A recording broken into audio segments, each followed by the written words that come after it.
দর্শক সবাইকে স্বাগত জানাচ্ছি আমাদের ক্লিকফিঞ্জের নিয়মিত আয়োজনে। আমাদের ব্যাকগ্রাউন্ড দেখে হয়তো বা আমরা যেখানে দাঁড়িয়ে আছি সেটা হয়তো দেখে বুঝতে পারছেন যে আমরা কোথায় ঠিক দাঁড়িয়ে আছি। এখন জিনিসটা যেটা হচ্ছে যে আজকে সারাদিনে হয়তো আপনারা অনেকেই জেনে গেছেন যে কি হচ্ছে। বিপিএল নিয়ে অনেক আয়োজনের কথা বলা হচ্ছিল, অনেক দিন ধরে বলা হচ্ছিল, কিন্তু সেই আয়োজনটা আজকে ডিসেম্বর থেকে শুরু হলো বলা চলে। কারণ আজকে প্রথমবারের মতো এই বিপিএলে বা বাংলাদেশ প্রিমিয়ার লিগে মাস্কট উন্মোচন করা হলো। সেই দিনটা কেমন ছিল এবং বাংলাদেশ প্রিমিয়ার লিগ নিয়ে অন্তর্বর্তীকালীন সরকারের কিংবা হচ্ছে বিসিবির কী কী পরিকল্পনা সামনে আছে সেই ব্যাপারগুলো আমরা আলোচনা করব। প্রতিদিনের মতো আমি আপনাদের সঙ্গে আছি মমিনুল ইসলাম, এবং আমার সঙ্গে আলোচনা করার জন্য আছেন আমার সহকর্মী আবিদ মোহাম্মদ।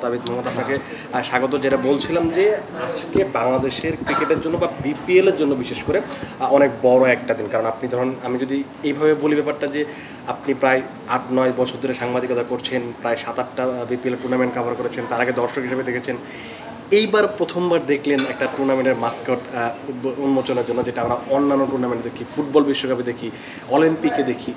কেমন দেখলেন? আপনার কাছে কেমন আসলে যদি বলি? প্রথম যে কথাটা বলবো, মানে সাধারণ কোনো মানুষকে বা কোনো সাংবাদিককে যদি প্রশ্ন করা হয় আপনার দেখা সেরা বিপিএল কোনটা, সবার আগে মানুষ বলবে 2019 বিপিএল, যেবার AB de Villiers, David Warner, Steve Smith, Rilee রুশোদের মতো বড় বড় তারকারা খেলে গিয়েছেন, এবং ওই বিপিএলটা মানুষের মনে একটা ছোট্ট করে হলেও জায়গা নিয়ে আছে। কিন্তু আমার বিশ্বাস, যেভাবে এইবারে বিপিএলটা ম্যাস্কেট উন্মোচন হলো এবং যেভাবে আজকে ডিসেম্বরের 1 তারিখ বলতে গেলে আজকে আনুষ্ঠানিকভাবে বিপিএলের যাত্রাটা শুরু হয়ে গেছে, এবং বিসিবির যে উদ্যোগগুলো ছিল তা অত্যন্ত প্রশংসনীয়। নতুন সরকারের যে উদ্যোগ সেগুলো অত্যন্ত প্রশংসনীয়। যদি বলতে হয়, আমার কাছে মনে হয় যে এই বিপিএলটা মানুষের মনে যে 2019 বিপিএলটা জায়গা করে আছে, এবং ওই বিপিএলটাকে সরিয়ে এই বিপিএলটা জায়গা করে নেওয়ার একটা সুযোগ আছে। নিবে বলছি না, সুযোগ আছে। যেটা বলছিলেন যে এই যে একটা টুর্নামেন্ট শুরুতে এখনো 1 মাস বাকি আছে, আমরা যে জিনিসগুলো দেখে অভ্যস্ত যে একটা টুর্নামেন্ট শুরু হবে, আমরা 7 দিন আগেও জানি না টুর্নামেন্টের দল কোনটা খেলবে, জার্সিগুলো কী হবে, বা মানে আনুষঙ্গিক যে ব্যাপারগুলো আছে সেই ব্যাপারগুলো কী হবে। কিন্তু এইবার দেখা যাচ্ছে যে আমরা স্পন্সর দেখেছি আরও প্রায় 15-20 দিন আগে আমরা দেখে নিয়েছি যে কারা স্পন্সর করছে বা অন্যান্য কী ঘটছে, পরিকল্পনাগুলো কী। এই যে এত কিছু আমরা আগে থেকে জানছি, আপনার কাছে কি মনে হয় কিনা যে অনেক দিন বাদে এসে বিসিবির কাছ থেকে আমরা যে বা বিপিএল গভর্নিং কাউন্সিলের কাছ থেকে যে ধরনের প্রফেশনাল বা পেশাদার জিনিসগুলো দেখতে চেয়েছিলাম, সেই জিনিসগুলো অবশেষে দেখা যাচ্ছে? আমি বলবো না যে জিনিসগুলো দেখতে পাচ্ছি, হতে পারে এটা একটা ফার্স্ট স্টেপ, মানে এখান থেকে তারা আস্তে আস্তে আগাবে। মানে প্রথমেই তো কাউকে আমি 100-100 দিয়ে দিতে পারবো না, এদের তাকে 33 পেয়ে পাস করতে হবে। আপাতত পাস মার্ক বিসিবি পেয়ে গিয়েছে এই আয়োজনের মধ্য দিয়ে। বাকি যে লেটার মার্কটা বিসিবির পেতে হবে, সেটা অবশ্যই পেতে হবে টুর্নামেন্টটা আয়োজনের মাধ্যমে। এখন সেটা তারা 80 পায়, 75 পায়, না 76 পায়, নাকি 90+ পায়, সেটা দেখার জন্য আমাদের ওয়েট করতে হবে ফেব্রুয়ারি 7 তারিখ পর্যন্ত, বিপিএলের ফাইনাল পর্যন্ত। বিপিএলের ফাইনাল বলতে আপনি বলছেন না, কিন্তু আমাদের কাছে যে তথ্যটা আছে বা আপনি নিশ্চিতভাবে দেখেছেন, আমি আপনার মাধ্যমে জানতে পেরেছি যে আমরা যে লিস্টটা পেয়েছি যে কী ধরনের পরিকল্পনা করা হচ্ছে। যেমন আমি দেখছিলাম যে ফ্যান এঙ্গেজমেন্ট একটা ব্যবস্থা করা হচ্ছে, জেলা উপজেলাতে বিলবোর্ড দেওয়া হবে, তারপর তিন শহরে কনসার্ট হবে। এইটি তো মানে আপনি বলছেন যে এখনই প্রথম স্টেপ, কিন্তু আমরা কি এখন থেকে সেই যে জিনিসটা আমরা চাচ্ছিলাম সেটা কি একটু একটু করে দেখতে পাচ্ছি না, কি দিচ্ছে কিনা? অবশ্যই শীতকাল চলছে, যেমন রোদ হালকা হালকা উকি দেয় মেঘের মাঝখান থেকে বা শীতের আবহাওয়ার মাঝখান থেকে। এই ডিসেম্বরের যে শীতের আবহাওয়া, আমারও মনে হচ্ছে বিপিএলের সূর্যটা আস্তে আস্তে উকি দেওয়া শুরু করেছে, এবং আমার বিশ্বাস যেভাবে বিসিবি পরিকল্পনা করেছে আমরা একটা খুব সুন্দর বিপিএল পাবো। এবং তারা যে 3 শহরে কনসার্টের আয়োজন করেছে, তারপর ম্যাস্কেটের, এবং আমরা যে ফ্যান এঙ্গেজমেন্ট যেটা আমরা আইপিএলে দেখে থাকি, পাকিস্তানের পিএসএল আমরা যখন প্রথমবার পিএসএল দেখতে যাই, সেক্ষেত্রে আমরা দেখতাম যে একটা ট্রাক চলে আসতো, গ্রাফিক্সের একটা বড় খেলা ছিল সেখানে। আমার বিশ্বাস এবার বিসিবি গ্রাফিক্সের দিকেও মনোযোগ দিবে, এবং ছোটোখাটো যে ভুল হবে। আপনি যখন কোনো জিনিস ঠিক করতে যাবেন, আপনাকে অন্তত সেটার পিছনে 3-4 বছর কন্টিনিউয়াস প্রসেস মেনটেন করতে হবে। আপনি 5 নাম্বার বছরে গিয়ে বা 4 নাম্বার বছরে গিয়ে সফল হবেন, কিন্তু কথা হচ্ছে এই সরকারটা কতদিন থাকবে। যদি সরকারটা 3 বছর থাকে তাহলে একটা প্রসেস, সরকারটা যদি 1 বছর থাকে তাহলে একটা প্রসেস। এমনও হতে পারে যে এটা এইবারই যদি সরকার না চলে যায়, এবং পরের সরকার কি করবে সেটা আমরা জানি না, কিন্তু দিস হ্যাজ টু কন্টিনিউ। এই কন্টিনিউয়াস প্রসেসটা থাকলে আপনি 4-5 বছর একটা ক্রিকেটার তৈরি করার মতো। আপনি যদি বিদেশের কান্ট্রিতে দেখেন, আপনি যখন মার্নাস ল্যাবুসেনের উদাহরণ দিই, ওনাকে কিন্তু অস্ট্রেলিয়া ক্রিকেট অস্ট্রেলিয়া সময় দিয়ে রেডি করেছে, এই জন্য আস্তে আস্তে এত দূরে এসেছেন। তো সময় দিয়ে রেডি করতে হবে, মানে একটা টুর্নামেন্ট একটা প্লেয়ারের মতো, আপনাকে তাকে নার্চার করতে হবে। 2012 সালে শুরু হওয়ার কথা ছিল, সেটা আমরা 2024 আমরা 12 বছর পিছিয়েছি, কিন্তু এই যে এসো দেশ বদলাই পৃথিবী বদলাই, এই হয়তো এবার এখন থেকে দেশ বদলাই পৃথিবী বদলাইয়ের সঙ্গে এসব বিপিএলও বদলাই।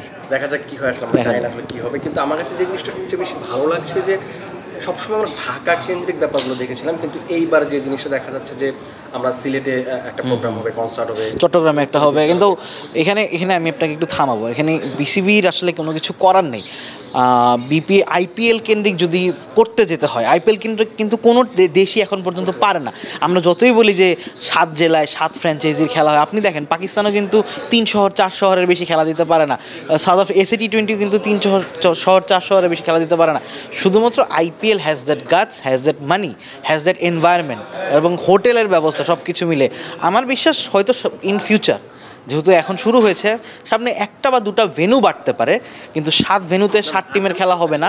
এবং না আমি সেটা বুঝতে পারছি, আমি সেটা বলছি না। এবং এই যে আস্তে আস্তে মানে দর্শক দেশের বাইরে যে এঙ্গেজমেন্ট, আমি এই কথাটা কেন বললাম, এখন আপনি যদি ধরেন কুমিল্লার মানুষ, আপনি অবশ্যই চাবেন কুমিল্লায় মাঠে খেলা হোক, কিন্তু সেজন্য কুমিল্লায় স্টেডিয়াম থাকতে হবে।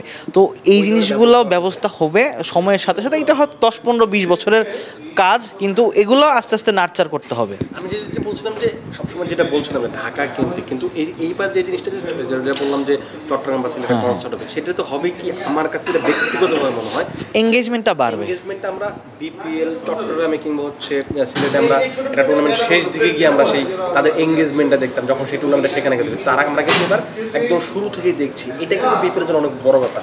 আর সবচেয়ে যে বড় ব্যাপারটা যেটা হচ্ছে যে শুধু ঢাকা, চট্টগ্রাম আর সিলেটের বিভাগীয় শহরে আটকে থাকছে না। আমি আজকে যেটা দেখলাম যে যুব ক্রীড়া মন্ত্রণালয়ের যে পরিকল্পনা, সেটা হচ্ছে যে উপজেলা, জেলা পর্যায়ে এবং ইউনিয়ন পর্যায়ে পর্যন্ত তারা সেই ধরনের ফ্যান এঙ্গেজমেন্ট করতে চায়, ফ্যান জোন তৈরি করতে চায়। যে আমরা আইপিএল সবসময় দেখি যে একটা বড় শহরে ফ্যান জোন থাকে, জেলা শহরগুলোতে কিংবা উপজেলা শহরগুলোতে ফ্যান জোন থাকে। সেই ফ্যান জোন যদি বিপিএলে থাকে, তাহলে যে জিনিসটা হবে যে পুরো দেশ একটা টুর্নামেন্টে মেতে থাকবে।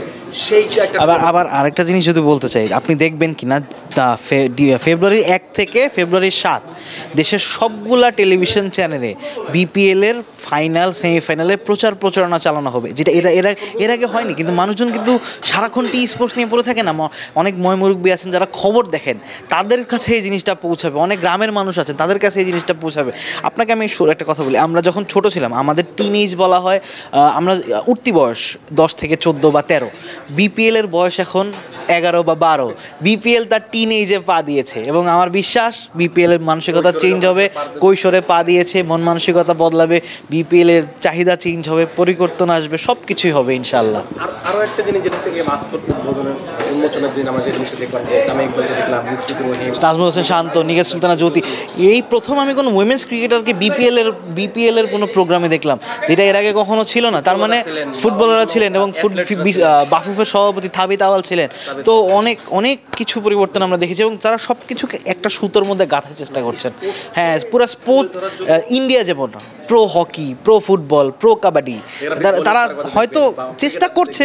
আমি জানি না বাংলাদেশের প্রেক্ষাপটে এই জিনিসটা সফল হওয়া কতখানি সহজ, বাট যদি চেষ্টা করি, প্রসেস মেনটেন করি, প্লেয়াররা যেমন প্রসেস মেনটেন করে, হ্যাঁ সবভাবে প্রসেস মেনটেন করলে সবই সম্ভব।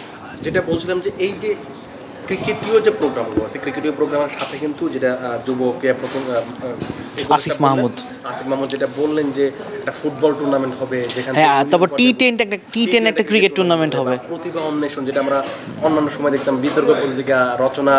তারপর আপনি আরেকটা জিনিস খেয়াল করবেন কিনা, আজকে 4টা না 5টা স্কুলের শিক্ষার্থীদের নিয়ে আসা হয়েছে, এবং ভিকারুন্নেসে এসেছেন, বিয়াম স্কুল এসেছেন, তাদের মানে এটা একটা ভালো দিক। এটা আপনার স্কুল পরিসরের পর্যায়েও ক্রিকেটটাকে ছড়ানোর চেষ্টা করছেন, আপনি বোঝাচ্ছেন যে না, we are serious about it. তো it's a good thing, it's a positive thing. আপনি যেটা বলছেন যে টি10 হবে, বিভিন্ন ফুটবল হবে, বিতর্ক প্রতিযোগিতা হবে, দেখা যাবে যে এইসব বাচ্চা কাচ্চারা বিতর্ক প্রতিযোগিতায় অংশগ্রহণ করবেন। কিছু বাচ্চারা দেখলাম আজকে তামিম ইকবাল, মুশফিকুর রহিমের সাথে ছবি তুলছেন, তারা হয়তো কোনোদিন কল্পনাও করেননি যে আমরা তামিম ইকবাল, মুশফিকুর রহিমের সাথে এত অল্প বয়সে ছবি তুলতে পারবো।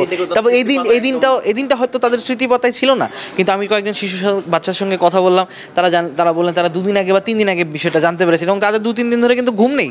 তারা প্লেয়ারদের সঙ্গে দেখা করবেন, তাদের মধ্যে এই জিনিসটা কাজ করেছে। এই যে এক্সাইটমেন্টটা আমাদের কাজ করতো যখন আমরা ছোটোবেলায় একটা ক্রিকেট ব্যাট কিনতাম, ক্রিকেট ব্যাটটা আমরা মাটিতে রাখতাম না, বিছনায় নিয়ে ঘুমাতাম, ওদের এরকম অবস্থা। না এটা আমার কাছে খুব সবচেয়ে বড় কথা যে এই যে ডিসেম্বরের 1 তারিখ থেকে যে টুর্নামেন্টের পথ চলাটা শুরু হলো, আমার কাছে যেটা বিশ্বাস করি আমি যেটা যে এই টুর্নামেন্টটা অন্য সববারের টুর্নামেন্টে ছাড়িয়ে যাবে। জানি না মাঠের ক্রিকেটটা কেমন হবে।